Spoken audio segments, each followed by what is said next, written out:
Kalau kamu pikir Perang Dunia III cuma bisa terjadi kalau ada bom nuklir jatuh di kota besar atau dua negara superpower saling tembak rudal, kamu salah besar. Bentuk perang hari ini jauh lebih rumit. Kadang tidak terdengar, tidak terlihat, dan bahkan tidak terasa, sampai semuanya sudah terlambat. Perang dunia berikutnya mungkin tidak dimulai dengan suara ledakan, tapi bisa saja dimulai dari data yang dicuri, jaringan listrik yang padam, harga pangan yang naik drastis, atau sungai yang tak lagi mengalir. Dan yang paling berbahaya dari semua itu adalah satu hal. Kita tidak menyadarinya karena sibuk scroll, tertawa, dan mengira semua baik-baik saja. Hai penjajah waktu, selamat datang di Labirin Sejarah, tempat di mana masa lalu tidak pernah benar-benar berlalu. Bersiaplah untuk menyusuri lorong-lorong waktu dan menemukan cerita-cerita yang tersembunyi di balik tirai sejarah.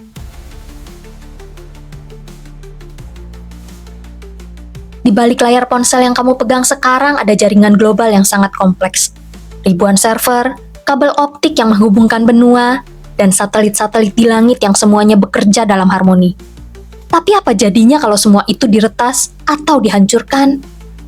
Bayangkan suatu pagi kamu bangun dan internet mati, ATM tidak bisa digunakan, sinyal HP hilang, seluruh pesawat dilarang terbang, dan sistem rumah sakit digital lumpuh. Itu bukan fiksi ilmiah. Itu juga bukan kiamat. Itu perang generasi baru. Hari ini, negara-negara besar tidak hanya mengembangkan senjata nuklir. Mereka juga berebut menguasai AI, komputasi kuantum, dan satelit orbit rendah, tulang punggung dunia digital. Amerika Serikat, Tiongkok, Rusia, hingga India sedang sibuk membangun armada cyber mereka. Bahkan perusahaan swasta seperti Starlink milik Elon Musk kini bisa jadi penentu jalannya perang karena mereka menguasai komunikasi lintas wilayah dan bahkan kontrol terhadap drone militer. Dan bayangkan, kalau suatu hari salah satu pihak merasa dirugikan atau kalah dalam perlombaan teknologi ini, satu serangan cyber ke pusat data nasional, satu malware di jaringan listrik, atau satu satelit musuh yang hilang karena ditembak diam-diam di orbit, itulah skenario Pearl Harbor versi digital. Sekarang mari bicara soal Indonesia. Mungkin kita belum punya teknologi canggih seperti mereka, tapi kita sudah jadi bagian dari ekosistem digital global, dan itu berarti kita rentan. Contohnya, baru-baru ini ramai soal pemindaian data dengan iming-iming uang atau kripto. Proyek ini dijalankan oleh perusahaan asing bernama WorldCoin yang mengklaim ingin menciptakan identitas digital global dengan keamanan biometrik. Ribuan warga Indonesia, terutama anak muda dan masyarakat menengah ke bawah, secara sukarela memindai bola mata mereka untuk imbalan sekitar Rp300.000. Tapi tunggu dulu, apakah data biometrik itu disimpan di dalam negeri? Apakah kita tahu itu digunakan untuk apa? Dan kenapa mata, bukan sidik jari atau wajah? Faktanya data biometrik tidak bisa diubah. Sekali bocor atau dijual, kamu tidak bisa ganti bola mata seperti ganti password. Dalam perang teknologi, data adalah senjata. Dan Indonesia sedang membuka pintu terlalu lebar. Lalu ketika dunia mulai bertarung di langit lewat satelit dan cyber, ada pertempuran lain yang lebih membumi dan lebih menyakitkan. Bukan soal teknologi tapi soal kebutuhan paling dasar manusia, air dan makanan. Dulu orang berperang demi minyak, sekarang perang bisa terjadi demi air dan beras. Hari ini air bukan lagi sekedar kebutuhan, dan sudah menjadi komoditas strategis yang nilainya mungkin akan melampaui emas dan minyak. Coba lihat Sungai Nil. Sungai terpanjang di dunia ini menghidupi 11 negara. Tapi begitu Ethiopia membangun bendungan raksasa di hulunya, Mesir langsung siaga militer. Kenapa? Karena satu bendungan bisa mengurangi aliran air ke hilir, menghancurkan pertanian dan mengguncang ekonomi rakyat. Satu bendungan bisa berarti hidup atau mati bagi jutaan orang di hilir. Di Asia Selatan, India dan Pakistan, dua negara yang bersenjata nuklir, sudah lama berseteru soal Sungai Indus. Mereka berperang diam-diam lewat perjanjian air, pembangunan kanal, bahkan sabotase irigasi. Karena siapa yang menguasai air bisa menentukan kapan lawan bisa menanam atau kapan mereka gagal panen. Di Asia Tenggara, kita juga tidak lepas. Sungai Mekong yang mengalir dari Cina ke Vietnam kini menyusut karena puluhan bendungan raksasa yang dibangun di hulu. Bendungan-bendungan ini mengubah aliran alami sungai, membuat musim hujan dan musim tanam jadi tak menentu. Vietnam, Thailand, Laos, hingga Kamboja mulai cemas. Apakah China akan mengendalikan hujan mereka? Tapi air hanyalah permulaan. Karena begitu air hilang, pangan pun ikut menghilang. Dan krisis iklim memperparah semuanya. Panen gagal, hujan tidak menentu, laut naik, dan sawah berubah jadi tambak atau kawasan industri. Kita pernah merasakannya. Saat Rusia menginvasi Ukraina, harga gandum dunia melonjak.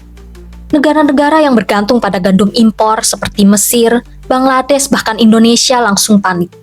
Karena satu pelabuhan dibom, roti bisa hilang dari meja makan orang miskin. Sekarang bayangkan, bagaimana kalau krisis itu bukan sesaat, tetapi permanen.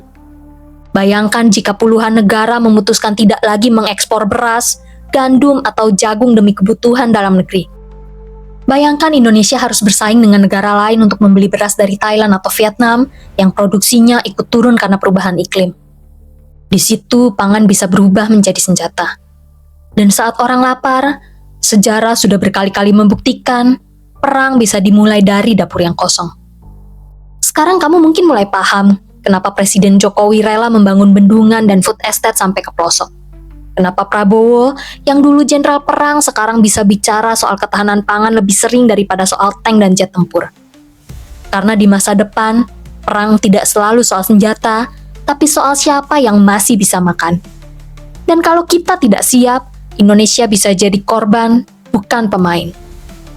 Coba bayangkan kalau suatu hari Vietnam, India, dan Thailand semua menghentikan ekspor beras. Sementara stok dalam negeri kita tipis, produksi kena banjir dan cadangan pangan nasional habis. Di saat itulah harga beras bisa jadi sangat mahal sampai rakyat kecil tak sanggup lagi membelinya. Dan pemerintah, siapapun presidennya akan dipaksa memilih. Beli beras dengan harga selangit atau berhadapan dengan kerusuhan sosial. Itulah kenapa sekarang strategi negara bukan hanya soal diplomasi dan pertahanan, tapi juga soal pupuk, irigasi, dan logistik beras. Krisis pangan dan air hanya sebagian dari ancaman yang mengancam keberlangsungan hidup kita. Namun, ada hal lain yang jauh lebih besar dan seringkali tidak terlihat oleh masyarakat luas. Perang uang. Siapa bilang perang selalu butuh peluru? Di abad ke-21, senjata paling mematikan bisa jadi uang.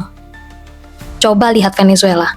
Negara yang dulunya makmur karena cadangan minyak terbesar di dunia, kini porak-poranda bukan karena invasi militer, tapi karena kehancuran ekonominya. Inflasi di sana pernah mencapai angka yang gila, 1 juta %. Uang Bolivar nyaris tak ada nilainya, rakyat antri berjam-jam hanya untuk sepotong roti, dan jutaan orang memilih melarikan diri ke luar negeri. Tapi yang menarik, keruntuhan Venezuela bukan cuma karena salah kelola. Ada faktor eksternal yang mempercepat keruntuhan. Sanksi ekonomi dari Amerika Serikat, pembekuan aset di luar negeri, hingga larangan transaksi internasional terhadap perusahaan minyak Venezuela, PDVSA, jadi tekanan yang luar biasa. Amerika Serikat ingin menumbangkan rezim Nicolas Maduro, bukan dengan bom, tapi dengan membekukan perputaran uangnya. Inilah wajah baru perang, economic warfare. Negara bisa lumpuh hanya karena akses perbankan ditutup, ekspor dihambat, atau mata uangnya diguncang spekulasi pasar.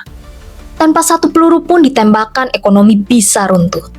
Dan ketika uang menjadi senjata, garis antara krisis ekonomi dan serangan politik semakin kabur. Dan disinilah kita melihat betapa mengerikannya wajah baru dari sebuah peperangan. Bukan tank, bukan drone, bukan misil, tapi angka-angka di layar, sanksi dalam surat resmi, dan keputusan bank sentral bisa membuat sebuah negara lumpuh total. Ketika uang berubah menjadi alat tekanan dan sistem keuangan dijadikan medan tempur, yang jadi korban bukan hanya pemerintah, tapi jutaan rakyat biasa yang tak pernah ikut memilih perang ini. Karena dalam perang tanpa senjata yang paling dulu kalah adalah harapan. Dan ketika ekonomi dihancurkan dari luar, hancurlah pula fondasi sebuah negara dari dalam. Dulu luar angkasa cuma jadi bahan film fiksi ilmiah tempat para astronot melayang-layang di tengah bintang. Tapi sekarang, luar angkasa sudah berubah menjadi medan pertempuran baru. Bukan cuma soal eksplorasi, tapi soal siapa yang bakal jadi penguasa teknologi dan informasi dunia.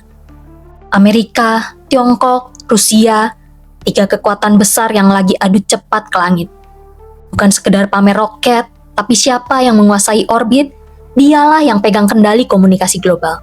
Contohnya, Starlink dari SpaceX yang bukan cuma kasih internet ke pelosok, tapi juga punya potensi jadi sistem komunikasi militer paling canggih. Bayangin kalau semua data lewat jaringan mereka. Siapa yang bakal punya akses? Siapa yang bisa memata-matai? Dan jangan kira luar angkasa cuma soal satelit. Asteroid juga jadi rebutan. Beberapa negara sudah membuat rencana untuk menambang asteroid. Iya, kamu nggak salah dengar. Di dalam batu luar angkasa itu ada logam langka bernilai miliaran dolar. Kalau satu negara berhasil eksploitasi duluan, bisa-bisa mereka menguasai seluruh pasokan mineral dunia. Ini bukan cuma soal teknologi, tapi soal ekonomi global yang bisa berubah drastis. Tapi yang paling mengerikan, perang di luar angkasa bukan lagi mustahil. Serangan cyber ke satelit, perebutan orbit, atau satelit militer yang bisa dilumpuhkan jarak jauh, semua itu bisa bikin sistem navigasi lumpuh, komunikasi mati, bahkan keuangan digital terganggu. Dan kita bisa kena imbasnya langsung, tanpa sinyal, tanpa arah, tanpa kontrol. Luar angkasa sekarang bukan cuma tempat tinggi di langit. Ia jadi ajang perebutan kekuasaan paling sunyi, tapi paling menentukan masa depan umat manusia. Pertanyaannya, Indonesia siap nggak ya menghadapi dunia yang saling berebut langit?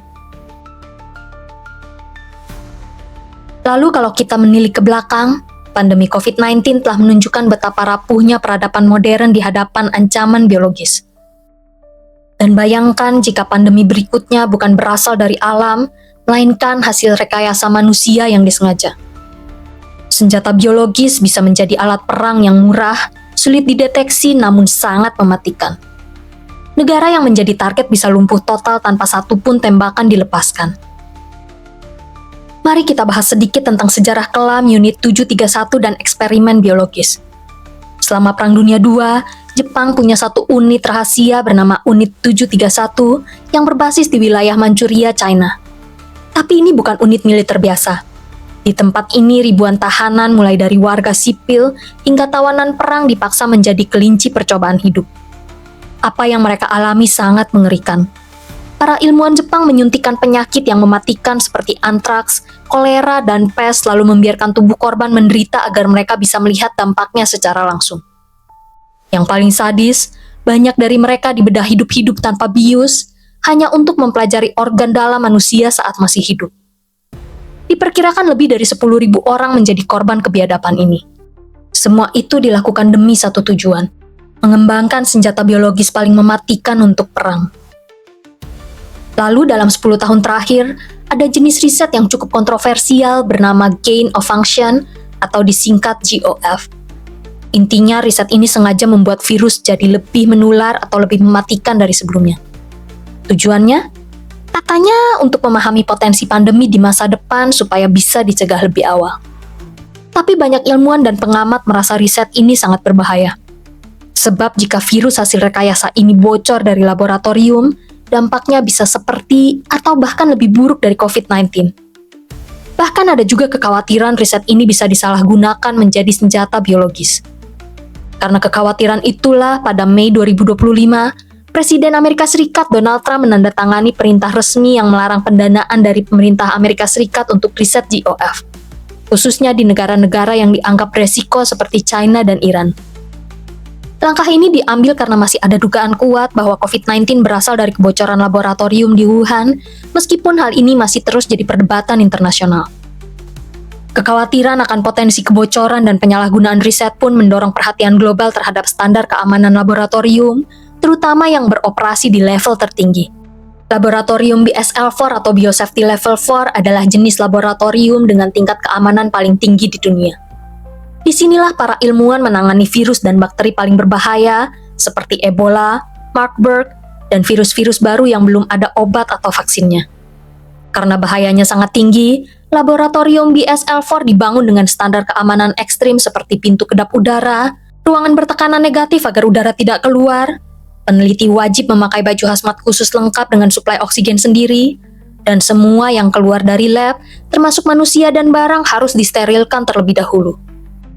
Saat ini di seluruh dunia ada sekitar 60 laboratorium BSL-4 tersebar di 23 negara. Beberapa di antaranya ada di Amerika Serikat, Prancis, Rusia, China, dan Australia.